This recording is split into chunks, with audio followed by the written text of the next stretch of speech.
Sonia, Yes. I've prepared this little video with a simple fact in mind.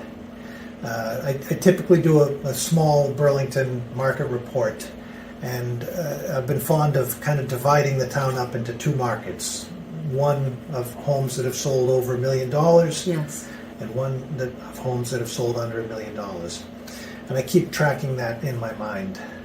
So it is kind of amazing to me, because if we look at only homes that have sold over $1 million in the last 6 months, the median price is about $1.45. It's right in the middle between 1.4 and 1.5 million. Sure. And if you look at the homes that are under $1 million, they're also very high, $745,000 median price. Yeah. Yeah.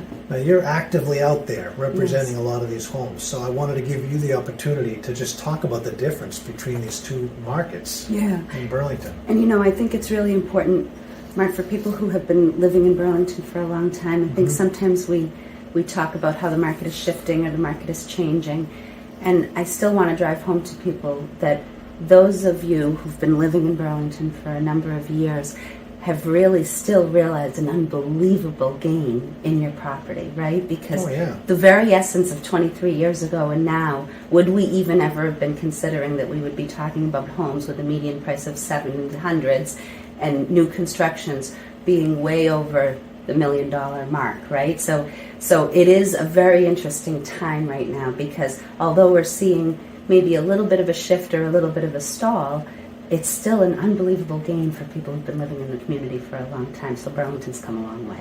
Right? And the prices are still trending up. And the prices are still trending up. It's not just that significant, like the big jumps that people saw during the COVID years. It's not happening like that anymore. But it is really still a very solid market for sellers. Right. And for buyers, although a little bit challenging right now, it's really not because of the pricing as much as it is the inventory.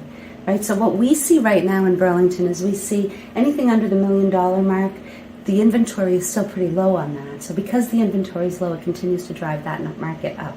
There are more buyers out there than there are properties to purchase. So Burlington's market under the $1 million mark is still really moving at a pretty good clip.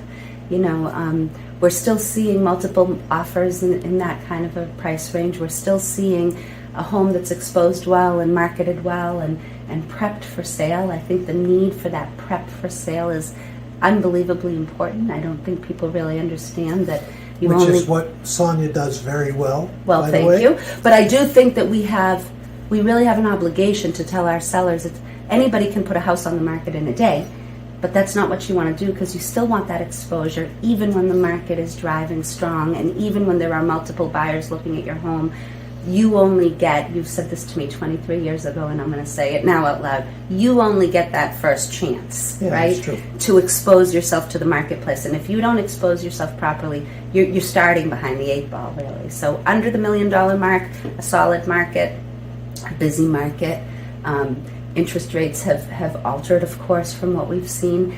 But even with that, there are still buyers out there who are able to do it, because mortgage brokers are getting creative with different ways. The 30-year model is not the only way to finance a home, so people are able to do that.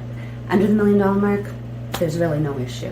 Now, when you cross over a $1 million mark, it's really not the 1.1s, 1.2s, 1.3s that aren't moving. Those continue to move. It's when you get into the new construction prices that are at $1.5 million and better, where now it's a little bit more of a challenge. Not dead. No. Just a little bit more of a challenge. You really have to think outside the box. Almost what we used to consider normal. Almost what we used to consider. Yeah. You're 100% right, by the way, because it wasn't crazy to think that a house would sit on the market. Now, if it sits on the market for a while, everybody's wondering what's wrong with it. There's really nothing wrong. It's that people are taking a pause. And in fairness to the buyers, they should pause a little bit. You are investing quite a number into a property, and that's where quality matters, and that's where being in the right spot and getting all the right things that you need, that all matters. It matters to the consumer, and honestly to the builders who are building it, it matters to them, because it's their name that they're putting on it. So there is movement in the higher end of the marketplace. It's just that as of now, there's more inventory in that spot. So where Burlington used to have low inventory across the board at every price point, I think in today's marketplace, you have more to choose from in the new construction. I almost see that as marginal good news for the buying community, because now more than ever, you can walk into a new construction and you can take a deep breath and actually think about it, Right. and actually ask some great questions and have a broker who's going to educate you on the differences between the homes and being able to really understand what you're purchasing. Right. It gives you a moment to step back and breathe and think, is this is this the home I want for myself? It also gives you a moment to get a little creative with buy downs and points and how you want to finance something of that magnitude. These are not small ticket items, and they're not a sweater. You can't return them. So you want to make sure that once you step into it, you're satisfied with that. The marketplace is moving at every price point. It's just slower at the top end. And slower in today's market is, like you said, a few years back, we wouldn't have considered slow at all. Right.